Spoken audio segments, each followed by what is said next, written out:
అభిమానం ఉంటే సరిపోదు. ఆడియన్స్ పల్స్ పట్టుకోకపోతే ఎంత బడ్జెట్ వేసినా ఫలితం శూన్యం అవుతుంది. ఇప్పుడు మన ముందున్న తాజా ఉదాహరణ విష్ణు మంచు కన్నప్ప. భారీ అంచనాల మధ్య విడుదలైన ఈ సినిమా చివరికి ఆర్థికంగా కల్లోలం రేపింది. కన్నప్ప సినిమాకి మంచు విష్ణు గతంలో ఎన్నడూ లేని రీతిలో బడ్జెట్ పెట్టారు. సుమారు 200 కోట్ల రూపాయలు ఖర్చు చేశారు. ప్రభాస్, మోహన్ లాల్, కుమార్ వంటి స్టార్ గెస్ట్లను తీసుకున్నారు. విజువల్స్, సెట్స్, గ్రాఫిక్స్ హాలీవుడ్ స్థాయిలో ప్లాన్ చేశారు. కానీ బాక్స్ ఆఫీస్ రిపోర్ట్ విఫలమైన కలలు. 11 రోజుల్లో మొత్తం వసూళ్లు 43 కోట్ల రూపాయలు మాత్రమే. ఇండియా నెట్ కలెక్షన్స్ 32 కోట్లు. ఓవర్సీస్ కలెక్షన్స్ కూడా తక్కువే.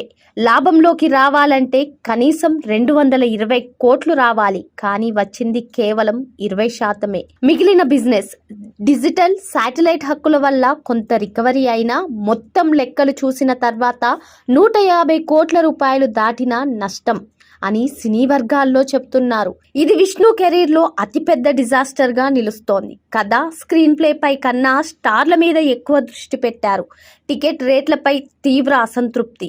రివ్యూలు, స్లో నరేషన్, స్పిరిచువల్ డ్రామా ప్రజలకు కనెక్ట్ కాలేదు. ఆధ్యాత్మిక సినిమాలు, కమర్షియల్ మ్యూజిక్ మిస్ అనే కామెంట్స్ వైరల్ అవుతున్నాయి.